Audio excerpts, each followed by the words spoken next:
Hi friends, I am Chandrasekhar and today I am going to talk about the 15th lecture in our series of lecture on the D charts or what are called as the Varga Chakra in Sanskrit. And we have seen, we have gone through almost all the charts. We have got only two left. This is the D40 chart. That is the what is called as the KhavedāMsha. Kha means 0, Veda means 4 and reverse it. That is how what we call as Bhuta Sankhya are read. So this is 48 division of a Rashi, and every division is given some lord and some Rashi or sign allotted to it, and that is where the planets are respectively placed. So we are going to look at what is being said by the sages. What we normally do is, rather we have been doing consistently, is we take Warren Buffett's chart, which is known all over. I mean, his life is known all over the internet and everywhere else, so that there is no confusion. And we use the Rashi aspects, the aspects cast by the signs, and naturally the planets within them. Next thing we do is we look at the Lord of the Bhava. The Bhava itself influences there if there are any, and the Karaka for that Bhava. Now, what is to be seen from the D40 or KhavedāMsha as it is called? So, the sage Parashara says, he has written, let us say, more at length uh, about exactly what is to be seen. Others have also said the same thing, but in different fashion. So what he says is Khavedāmsha Shubha Shubham. That means from Khavedāmsha, the D40, one should look at the auspicious and inauspicious happenings in the life of the Jataka. Now, what is the Shubha? Is the question. Some opine that ninth bhava is Shubha bhava, though it is generally called the Punya bhava. But in addition to that, we look at this Lord of the Bhava or Rashi occupied by a moon is called the Shubhapati, Lord of the Shubha. So we also shall consider the Lord of the Rashi occupied by moon itself, and that Bhava as the Bhava concerned. So what I shall do is, as is our regular practice, I will share the screen. Where on the left side will be the natal chart of Mr. Buffett, and on the right we will see the D40 chart. As you can see at the top square, I have already written D40 there so that there is no confusion. I'll just try to move my own figure from here to here. I mean, this is how I look at it. You will, I think, always look at it at the right hand top corner. And so you have got this D40 here. We know that planets getting, Vinshopa Kabbalah, the 20-point strength between 10 and 15 are supposed to be good. 15 are extremely good, but we can understand the intensity. And in Mr. Buffett's chart, we use Shodasha Varga, the 16 division strength. That is strength given to all the 16 divisions because that is where the Kaveda occurs. And you can see Sun has 14.78, Moon has 1190, Mars 1325, Mercury. This is more of interest because it has more to do with the trading part of it, 14.78. So Sun and Mercury have almost similar points. And then Jupiter 1095, 1038 is Saturn, and Venus 1152 for Saturn, Rahu 1167, and Ketu a bit more than Rahu 1228. These are the points, so the chart has strength. There is no doubt. The planets have strength. These are the strengths of the planets. Now, what we are going to look at, as we see, Moon is placed in the second bhava, so his lord will be the Shubhapati, and he is placed in second bhava. So that would also qualify to be called the Shubha bhava, and its lord Jupiter is occupying the sixth house of hard work and is in exaltation. Next bhava that we shall look at is the ninth bhava, whose lord is Venus, occupying the 12th house in house of his bosom friend Saturn. I am talking about the D40 chart. And Sun is placed in the ninth bhava. Now, Karaka for the ninth bhava is Sun and Jupiter. You know, Jupiter is strong, Sun is instability. So there would be something there that we have to find out. And what happens to Venus also, we will find out. Venus has strength anyway. And the second bhava where Moon itself is placed. Moon is, strength of mind, auspiciousness, etc., etc. When he is in, what can I call, in the bright half. But uh, there is a big controversy over there, something that only in the 14th day of dark fortnight he is inauspicious, etc., etc. We will not go. Okay. So what we are looking at? So we can look at what has happened in ninth house, what has happened to Karaka of ninth house. I mean, Lord is Venus, so what is happening to Venus, and so on. So what we look at is second bhava is the bhava of family, wealth, and as you can see here, we see the Rashi aspects, and that being a dual sign, obviously, Mercury will aspect it, and all those planets, Moon, Mars, Mercury, etc., shall in turn aspect Mercury occupying the 11th house of it. So, as far as wealth, income, etc., is concerned, he should be fairly well placed. Anyway, Mercury aspecting any bhava increases the strength of the bhava. He is aspecting the 11th bhava of income, so something auspicious in the side of income. Mercury is trade, so trading also. And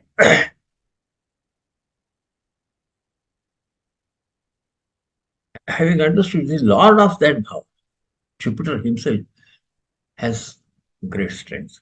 He is strong. Being strong naturally, he again also adds his um, strength to the second bhava. So, wealth wise, there should not be any problem.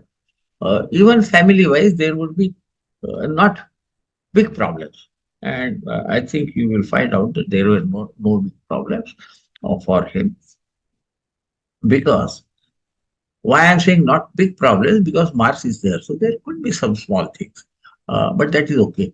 We are looking at whatever is auspicious about the second bhava. So the way he can have the accumulated wealth, second bhava is house of accumulated wealth, as you know, uh, would be indicated by Moon. He invested in Coca-Cola, he invested in an industry, but Share was originally an industry, and you know all that. We have already covered it. Mercury trading was his anyway profession, but we are not going here in that trading part of it. That we will go when we look at ninth, because ninth is both the father and grandchildren and so on. Venus owning that ninth power is Karaka for uh, spouse, and Sun is Karaka for father or anybody who is in authority. This you can understand. So Sun being placed right there, so father would be somewhere or other helpful to him. His father was pretty, uh, what can we say, influential person. He was also doing some trade. I mean, the investment part of it that is indicated because in ninth bhava of the D40, Sun occupies that bhava. Plus, it is aspected by Saturn, Rahu, and Ketu. Now, this Saturn, Rahu, Ketu, because this is a Sthira Rashi, as we call it, the fixed Rashi. Saturn himself, I always consider him to be Karaka for speculation.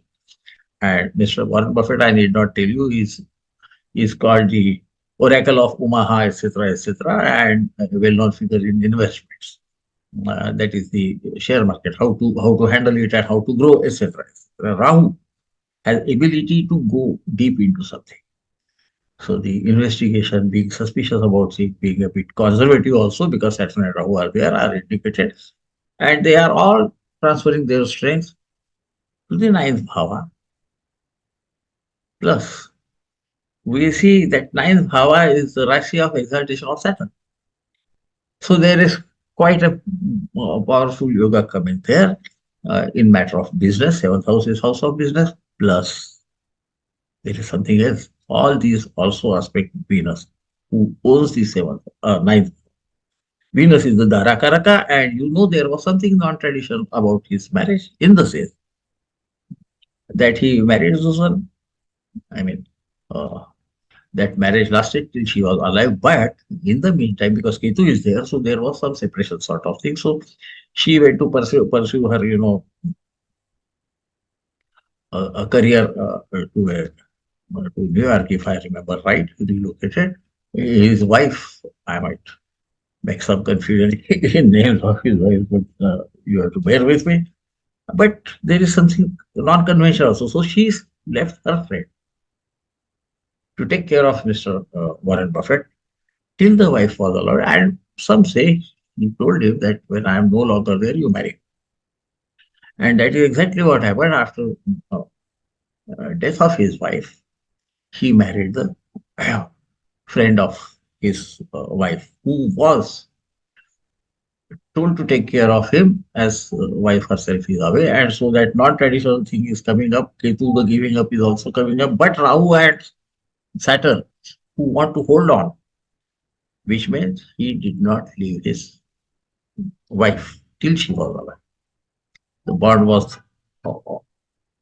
continuously there. Not only that, that is house of the partnership. So you must have heard his partner recently died a few days back, and he expressed his deep sorrow about it. They have been together for years. Then what about health? That is another problem where sometimes people suffer, etc., etc. You see Jupiter, the Jiva as we call it, and who makes everything strong, aspecting the Lagna, the ascendant, and as you can see, because he is in cardinal Rashi, aspecting the fixed Rashi, so body represented by the Lagna itself is pretty strong. So this is how it works out in the D40 chart. I have been brief so that we don't get confused. Here we don't have a single bhava. You have to remember we have got multiple karakas, multiple bhavas, and everybody is playing his role here in whatever was auspicious and inauspicious in his life. And as all the planets have much strength, they are all about 10, especially Sun and Mercury are even higher, 14.17, verging on almost 15. So he had some, of course, inauspicious things, which I would like to mention here. See, I told you that ninth bhava, fifth bhava is progeny. Progeny would be represented by the ninth bhava. And that is also the house of third progeny. And Peter, his son, had adopted Nicole. But Mr. Buffett never accepted her as his granddaughter. So there, that Saturn aspecting and more than Saturn, the Rahu and Ketu, the one who gives up, aspecting the ninth house, is playing his role, as you can see very, very clearly. And because Jupiter does not aspect that ninth house, you have to understand this. I mean, you understand, but this is my way of speaking. You know me well now. So this is how it works out. What about happiness of progeny? Yes, Mercury aspects the fifth power there. These are dual signs. So Mercury is Uranus, so male and female progeny are indicated, and there was nothing wrong. And so I shall close this. I hope this is not too complex. And what I shall do is what generally happens is I go on sharing, so this only appears, and when I say a good night to you, because I generally record in the night time when I have got some spare time with me besides my uh,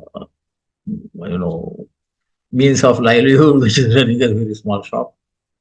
And so, yeah, you see me in the short strip side. Why would I want to be sure? Yeah, and also beg your pardon that I most of the time forget to stop the share and then say a very good night to you. I shall take you.